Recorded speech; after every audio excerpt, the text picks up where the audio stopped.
Thanks for joining us. Talkline Network Radio, America's longest-running Jewish broadcast network, the voice of the Jewish community. Welcome to the podcast. You are now tuned in to this episode of our podcast. Today, we are going to interview some of the greatest and most influential minds in our field. And now, please welcome your host. You're listening to Talkline with Zev Brenner, America's premier Jewish broadcast on the air since 1981. Judaica is big, and it was the Sassoon Codex is one of the oldest Bibles, copies of the Bible anywhere in the world, was just sold for $38.1 million. Who was the purchaser? The ANU, the Museum of the Jewish People, based in Tel Aviv, Israel. With us right now is Irina Nevzlin, the Israeli businesswoman, the chair of the board of directors of ANU. She is also chairman of a board of NADA, which is a foundation that promotes Jewish values, Jewish peoplehood, promotes humanistic values. So, in fact, Irina has been listed as one of the most 50 influential Jews in the world in 2017, and I'm sure it still exists in 2023. So thank you for joining us. Thank you very much for having me. Thank you. So I am intrigued because the Sassoon Codex, it's 1,100 years old, and it's one of three different codex. There's the Leningrad Codex that's in Moscow. It's in Russia. You also have the Aleppo Codex, which is in Israel, which is not really intact. But the Sassoon Codex is something which generated a lot of interest. So you were able to purchase for $38.1 million. Now, that's a major accomplishment. I'm happy to hear that because when we did a program about it before the sale, there was concern among my listeners that it wouldn't be available to the Jewish people. Somebody else could buy it. It could be some other private investor. It'll be lost to the Jewish people. So now the Jewish people has it. So before we get to that, can you tell us about ANU? What is the ANU Museum? It's obviously been around for a while. I know it was originally called the Jewish Diaspora Museum. So what happened? What is the name change? What it's all about? Then I'm going to get to the purchase. So thank you for asking. So in the previous version, ANU existed as something that most people will remember. And this is Beit Atfutzot, the Diaspora Museum. It's been around for 40 years. And over the last 15 years, we were transforming it to tell the story of all Jewish people globally with a focus on success. We've opened recently a new museum about a year and a half ago. We're hoping that everybody will come there and everybody will find themselves there. And we're the largest Jewish museum in the world, which tells us not only of the past, but actually of the present of the Jewish life now. Is this your biggest purchase? This is our first purchase. We're the museum without collection. Up until now, we told the story with the help of some of the artifacts that were loaned to us by the donors. But this is the first time that we are actually going to own something, our own Mona Lisa. We can put it that way. So let me ask you the $64 million question, maybe the $38 million question is, it's nice that you have them so happy, but it doesn't sound like you have $38 million lying around in the bank account of the ANU Museum. So how did this all come about? No museum has that money lying around, and especially not a museum. We just finished the $100 million transformation for which we raised money extensively. We have supporters and partners, and we have a visionary partner, Ambassador Alfred Moses, who from the moment that Codex Sassoon was the notion that it's going to be sent was released to the public, said that the rightful home for it will be ANU, and it will be for two reasons. First, as you mentioned before, we wanted to make sure that anyone and everyone could actually get access and be in the presence of something so significant. And second, being the largest Jewish museum in the world and situated in Tel Aviv, we wanted it to come home. And home, for us, home, ANU is the home for it, and Israel is the home for it. Let's explain to our audience what exactly is a Sassoon Codex. So it's 1,100 years old, but what makes it so special? Look, we presented it in the museum before it was sold. We presented it for a week in the museum. And then before that, I couldn't tell you what was so special about it. And now I can easily tell you. So this is the most complete handwritten ancient Hebrew Bible that exists. So actually, when you are near it, what you can do, if you want to read Shema Israel and you have a basic Hebrew, you can read it and it will be easy for you as if you read a contemporary book. Now, The uniqueness of that is that it's very complete. Usually when you have the documents of text like that, you have to try to combine this letter to that letter and, connect the dots and the pieces. Here you actually open the page and you read something and it reads as it is today, but it's only 1,100 years. It was written 1,100 years ago. Are there vowels in there too, and the whole? Yes. Okay, It so you does. have to read it. There's with the Yes. dots and everything. Okay. Yeah. So, and that's pretty fascinating because imagining that somebody was sitting and writing it more than 1,000 years ago, and today you can still read it, gives a certain perspective on historic, aspect of it. And do we know anything about who wrote it, who the author of the Codex is? I think that the researchers will know. I don't think I'm the right person to ask, but I think there's a whole information available, obviously. And now, again, this was kept in the private collection, which is it's very sad if people don't have access to it. Now I think researchers will have a fun time getting to know the Codex and understanding who and how did it. No, which is fantastic. So I said a lot of my listeners were concerned that it would end up in private hands and people wouldn't be exposed to it. The Leningrad Codex is in Russia, not accessible. The Aleppo Codex is around, but there was a whole intrigue where I think about 35% of it was lost. It was either in a fire, but missing pieces turned up all over the world, including Brooklyn. But this is pretty much intact. It's not completely intact, but pretty much. Yeah, so. well, the technical and the professional term for this is nearly complete, but it's for a visitor who is not a professional researcher on the sacred text. This is going to look as a complete text. Now, what's interesting, I mentioned the Leningrad Codex, the Aleppo Codex, named after the places where they were either originated or where they're housed today. The Sassoon is named after a philanthropist, a businessman. That's a little unusual, right? Yeah, it's very different. And also I don't know how these names are given, because I have to say that going in your head from knowing that Codex Sassoon is actually the oldest and near complete Tanakh in the world. It's kind of you need to know that. So it's interesting how it got to get its name. Now, this is a major acquisition. It's the biggest acquisition that the Anna Museum based in Tel Aviv has. So does that mean you have to improve the security? Because if you're housing a $38 million artifact, I would assume security has to be improved tremendously to make sure that no damage is done to this manuscript. Absolutely. So we had the good thing is that we had a preview because we had it with us for a week before the sale. But of course we'll have to do that. But we are quite an efficient organization. We know how to adjust ourselves, and it's worth adjusting. So no, it's certainly. I'm just saying we're going to make in a couple of weeks. It will make it available to people. We'll organize ourselves and make sure that people see it, because it's a treasure. The fact that we got it is great, but it's actually a treasure for all people around the world, not only for us. No, absolutely. So it'll be available in a few weeks. People are able to actually go to the museum in Tel Aviv and watch it.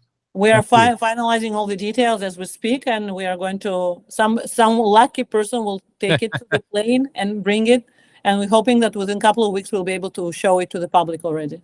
I guess they'll be fighting to be the first one to see it, right? Absolutely, and who is going to fly with it also? So are you gonna auction that off? The right? We'll see. I mean, maybe fundraising vehicle. this is I think this is a very motivational opportunity for one of the people on the team. Now, what's amazing though, that you were able to get a $38.1 million gift, which is the biggest in your museum. They don't come along every day. So how did you manage, as opposed to any other museum in Israel, to get this kind of gift? It's amazing because we didn't have to. I mean, we had to build a museum for that, but we have our long-standing supporter, Ambassador Alfred Moses, who actually, from the moment that the Codex landed for a week with the museum, said this is the natural place we have to buy it. So he just had this vision and he followed it through. It was quite an interesting movie to be a part of.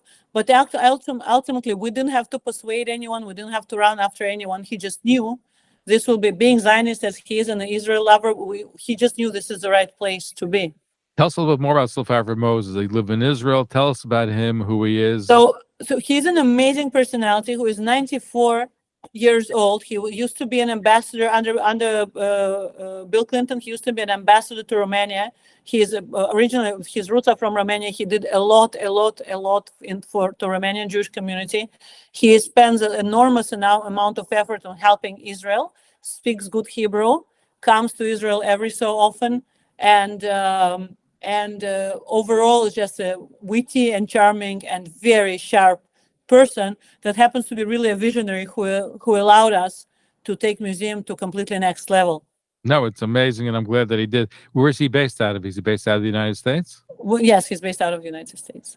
You So should interview him for sure. yes, that was my next question. We'd love to interview him because this is something which is great, and I'm glad to see that it's in Israel. There should be more artifacts. Listen, the Vatican, according to what Rabbi Benjamin Blech has told us on this program, has over 6 million Jewish artifacts. And maybe the time would come that a lot of them, if not all of them, should end up in the Anu Museum or in Israel itself. These are treasures of the Jewish people. Let's just say I'm very lucky the Vatican wasn't bidding against us. Well, do you know who was bidding against you? No, we don't. And there's, according to the rules, we can't really know. We know that there were a lot of interested parties. We could see that I was very happy to be present at the auction itself. It's a very interesting experience to be there, but we could see that there was a lot of interest, but we don't know who. Because I was told that before the auction took place that it could have fetched anywhere between $30 million and $50 million. So I guess you got some sort of a bargain that it was 38.1 as opposed to $49.1 million. Look, I think, this is it's an interesting conversation about the cost of it, but if you look at the historical significance, this is a huge money, obviously, but you have to look at the meaning of it and the historical significance of this document. And remember, this is one unique document. There is nothing that you can compare it to. So the price, in a sense, is irrelevant. But it's gone up. I think years ago it was sold for quite a bit less. So I believe when Mr. Sassoon bought it, it was quite a bit less. If you look at the history of when it was sold, you probably know better than I the history of it. It certainly has appreciated and valued by a tremendous amount. But I think there's more interest in Judaica today. And maybe that's why there's a bigger market than it was maybe 30, 40 years ago. So people are willing to pay record sums today as opposed to decades ago. And yet you need to remember, with this being Judaica, this is one of the most expensive documents ever sold in the auction. I think it's the second to Bill of Independence of United States. That's the original Bill of Independence of United States. So this is quite a high bid. I was surprised because I saw the Wall Street Journal covered some other auctions recently. I'm surprised this didn't make it to the front page or the pages of the Wall Street Journal. It's on the pages of the Wall Street Journal. No, it is. It is about. I just got it in. Oh, okay. Then I must have missed that issue. Anywhere in any international media, you can actually find it. I don't think we missed one single publication. That's terrific. So, do you have anything that you would like to acquire next? What's on the list to the next acquisition? Look, it wasn't on our list. It was a chance, and it was a vision, and it was a luck. And I think it was meant to be, really. So we're not looking. We were happy with the way we told the story before without having such an artifact. However, it changes completely, then opens it up to non-Jewish visitors and to anyone who wants to see that. But we're busy telling the story about why you need to be proud to be Jewish. And I think with Codex, we'll do it at the next level. So let me ask you that: what are some of the items that people would go to the Anu, the Museum of the Jewish People, formerly the Asper Museum in Tel Aviv? What are some of the other things that they can look at aside from the Sassoon Codex? So first, I invite everyone to come and see for themselves. Second, we are very high-tech actual institution where we use a lot of technology. What we found out is that the combination of having a very high-tech, VR experience and all sorts of technological advances that we use, having an object is something that touches completely differently. So we, for example, have a Chanukiah from the synagogue in Warsaw that stood there at the time of the Second World War II. You're talking about the Warsaw Uprising. Yes. So this is. It's fantastic to see how people are drawn to different things, and for some the sacred texts and the artifact will be something, and for some something very high tech. So, but what we want to make sure we do, and I want to explain the museum in one sentence, and I really hope people will come and see it for themselves, is that we want to make sure that everybody strengthens their connection to their roots and their Jewish identity, and comes out feeling proud and with a lot of questions about what it means to be Jewish. So for us, and maybe it will sound a little bit cynical, but even the Codex Sassoon is not, it's going to enrich the experience of millions of people, but it's only a part of what we're going to use to be able to tell our story. I'm curious. Now, you mentioned virtual reality. Now, since this is a book, it'd be hard to display all the pages of the book. Will people be able to do VR in order to read different sections of the Sassoon Codex? Maybe you just gave us a very good idea. We have to figure out what will be the right way to keep it safe and to make sure that everything is accessible. But I'm sure we'll have to use technology for that, because that's the way to go now. So how would it work? What would you be able to lay out for people? What would people be able to see? Just a couple of pages from the Codex? No, you can have it on display. You can have the full Codex, and you can change the pages that you open. We'll also obviously have a video in here of other pages, and you can play with that. It's actually not so fragile. Yesterday we were allowed to touch it without gloves. Oh, without gloves. Wow. Yeah. Wow. No, it's somebody explained to me that sometimes the friction of the gloves is more of the damage than actual hands of people. So in the museum, how will people be able to see? Will it be in a glass case? How will people be able to look at it? I will leave that to the curators. I assume it will be a glass case, but thank God I'm not the person who decides that, because otherwise we won't have anything. If people want to learn more about ANU, which means we, the Museum of the Jewish People based in Tel Aviv, Israel, how can they do so? They should go on our website, and they'll find out anything they need. And ANU is spelled ANU, A-N-U. ANU, and we're ANU, the Jewish people, the Museum of the Jewish People, and we are the largest Jewish museum in the world. Before I let you go, I know you also lead the Nadav Foundation. Tell us about that. What do they do? Nadav Foundation is our family foundation, which focuses on two topics which we believe are connected. One is strengthening Jewish identity and Jewish roots, and since that, for that, ANU is a flagship project that we have. And another one, we believe that if people have very strong roots and very connected to who they are, they're also be able to accept others. So we promote projects with humanistic and liberal values. So there's a connection between what Nadav Foundation does and the ANU Museum. Yes. Anyway, thank you for joining. Look forward to having you back, and looking forward to actually seeing the exhibit. Please come. Please come. Thank you. Irina Nevzlin is chair of the board of directors, ANU, the Museum of the Jewish People. Also, she is the head of the foundation, the Nadav Foundation. And in 2027, the Jerusalem Post listed as one of the 50 most influential Jews around the world. After this purchase, maybe you go to number one, right? It's the most important thing is that we got it. Honestly. Yeah, thank you. I'm happy to hear that, because it's in Jewish hands. It's in Israel. What better place? And it's in public hands. It's in public. That's what's important. It's and available. People have access to it. That's so important. Thank you. Continued success. Thank you very much. Thank you, Zev. Thank you for tuning in to Talkline with Zev Brenner, America's premier Jewish broadcast, the pulse beat of the Jewish community. For continuous Jewish programs, TalklineNetwork.com, or our 24-hour-a-day listen line at 641-741-0389. For past shows, you can find us on iTunes, Spotify, Amazon, YouTube, Instagram, and all major podcast platforms, or jewishpodcast.org. Thanks for listening to the TalklineNetwork.com. Follow us on Facebook, Twitter, and Instagram.